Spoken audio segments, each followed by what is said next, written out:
Hey guys, thanks for stopping by. You've reached Kathleen and I'm here with your October 2025 energy update. And to my subscribers, hey guys, thanks so much for returning. And if you're new here, welcome.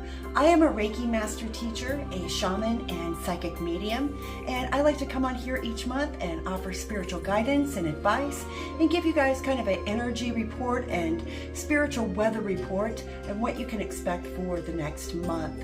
And this month I have a pre-prepared little segment for you on your energy update. I'm going to play that for you now, and then you're going to join me back here for some tarot. So I hope you'll stick around, and I'll see you back here in just a moment. Hey guys, welcome to your October energy update. Now, as I said in my newsletter earlier this month, the veil between dimensions has gotten so thin that the other realms are starting to bleed through into our reality. So we can expect the paranormal to become the norm as we move through these shifts and changes in frequency. The angels have been explaining to me that we're now residing in the fourth dimension, which they say is like a bridge that will eventually collapse as we continue to rise higher and higher towards the fifth dimension.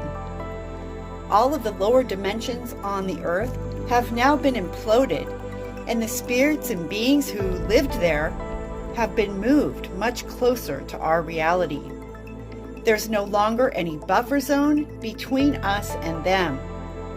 So this means that seeing, hearing, and feeling the spirits will happen more often than before. And this trend will continue to rise as the veil unravels. The book of Revelation in the Bible talks about the dead rising from their graves. And I believe that what they're actually describing is this thinning of the veil. And now, because of this close proximity, spiritual attachments are going to be much more common than they ever have before. And in fact, the Catholic Church has reported that there's been a 70% increase in demonic possession over the last 10 years among their congregation. And this number is expected to rise as we approach the last stages of the Earth's ascension. This means we all need to be extremely careful with our energy, no matter what faith or religion or belief we have. Now, October is always a really fun month for people to flirt with the paranormal and get their spook on. But because there are now no barriers between us and the spirit world, we need to be really careful of putting ourselves at risk for these types of attachments. So I wanted to go over the signs and symptoms of spiritual attachment and how to know if you or a loved one has picked up one of these spiritual hijackers. Now, the number one symptom of spiritual attachment is a sudden drop in mood, energy levels, and a downfall in overall health. It's like a 180-degree shift in the person that turns them into a shell of what they once were. The human body, it's not designed to carry more than one soul at a time. So when a spirit attaches, it starts to fry out the nervous system. That's the first thing that happens. Then the adrenal glands become overloaded, throwing off the normal stress response, causing wild, shifting mood swings and almost constant irritability in the person affected. They will also complain of body aches, pains, and phantom illnesses that seem to come and go, with worsening depression, suicidal thoughts, panic and anxiety attacks, insomnia, and nightmares. And in cases where a dark entity or a demon is involved, there can be physical signs on the body in the form of unexplained bruises, prick marks, and scratches. And those tend to be done in threes to mock the Holy Trinity. Now, the next sign that something is wrong will be very strong cravings and an attempt to satisfy those cravings, flaring up all kinds of addictions from overeating to drinking, drugs, sex, gambling addictions, you name it, it's going to flare that up in the person or bring it on in the person when they never had that before. And eventually the person will tailspin out of control if they don't get help. So now in our modern day society, we've really forgotten how much the spirit world can affect us on the physical plane. And in fact, I wanted to share that before I learned how to control my own energy, I was always getting sick. I always felt like crap. And even sometimes I was bedridden with aches and pains that were so awful. It felt like I had cancer. But of course, the doctors couldn't find anything wrong with me.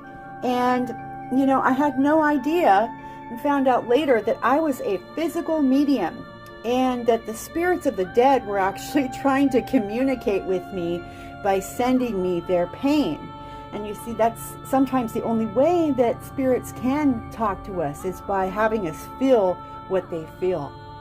So I really hope that I've given you guys some things to consider as you prepare for your Halloween celebrations.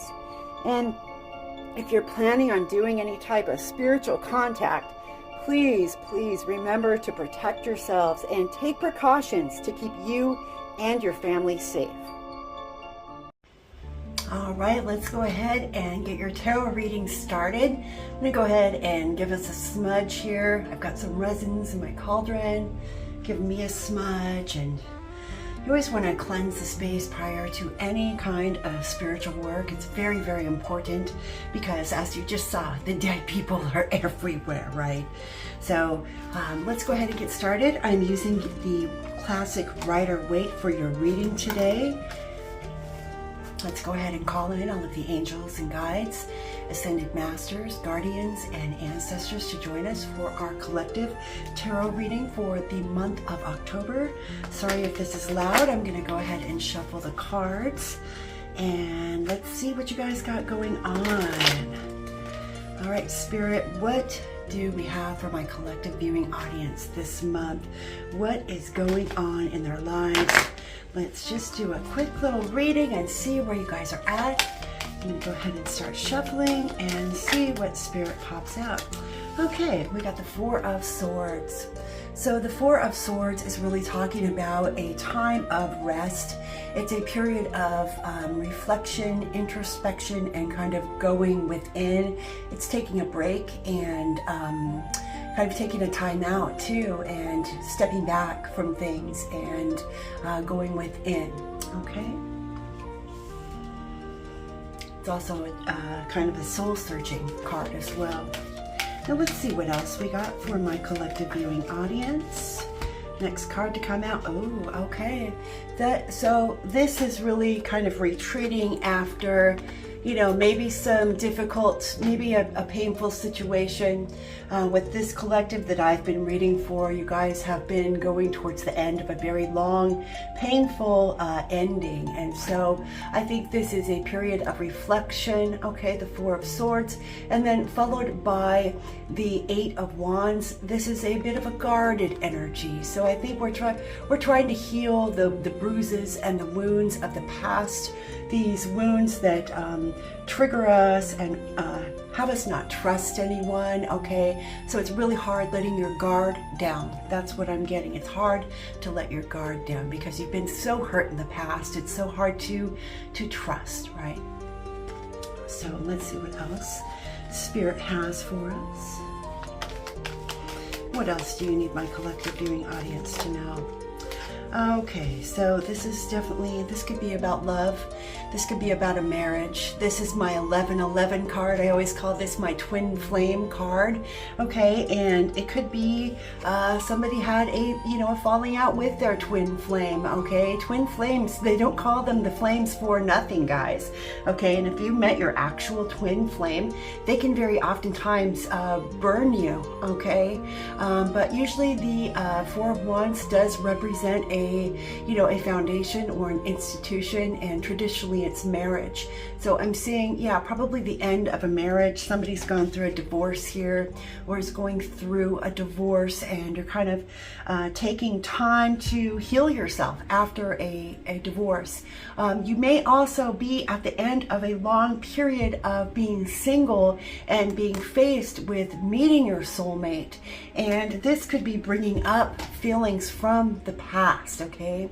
There's several different groups. I could be reading for hundreds of people, but I'm really feeling, a period of healing and introspection, trying to heal this, this guarded energy and get either ready for love or heal from a past hurt in love. All right, so I feel like that's happening for one group of you. And now I'm going to read for the second group of you. So let's see what that group has now, angels.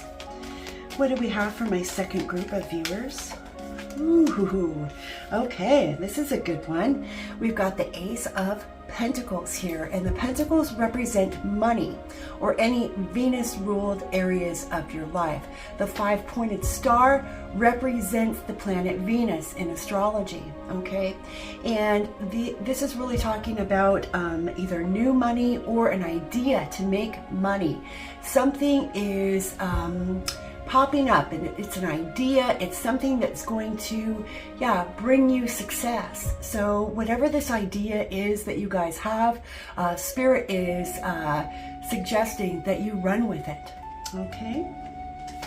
And now let's see what they can add to that. What would you like to add to that, please, Spirit? Ooh, okay, we got a lot of cards. It's kind of too many cards, but I am going to take this one here because it's very relevant. We've got the 8 of Cups, okay? So the 8 of Cups is walking away after something didn't work. And this could be even a business, okay? It's something you're emotionally tied to, because the 8 of Cups usually represents the emotions. And you can see the water here, that's the emotions too. And we also have the ocean here in the background of this card. So I would suggest that you could be changing your job. Okay, this could really have to do with the way that you make money. I feel like there could be a career change here, a real need to maybe even quit your job and walk away from it, okay, because it's not fulfilling you emotionally. Whatever you're doing to make money isn't working for you anymore, or hasn't worked for you for a while. And so you're ready to move on. You're ready to get into some kind of work and employment or a career that is more heart-based, emotionally based, and something that you can feel good about, okay? That's for the second group of you. And let me pick up the cards here. They kind of went all over the place.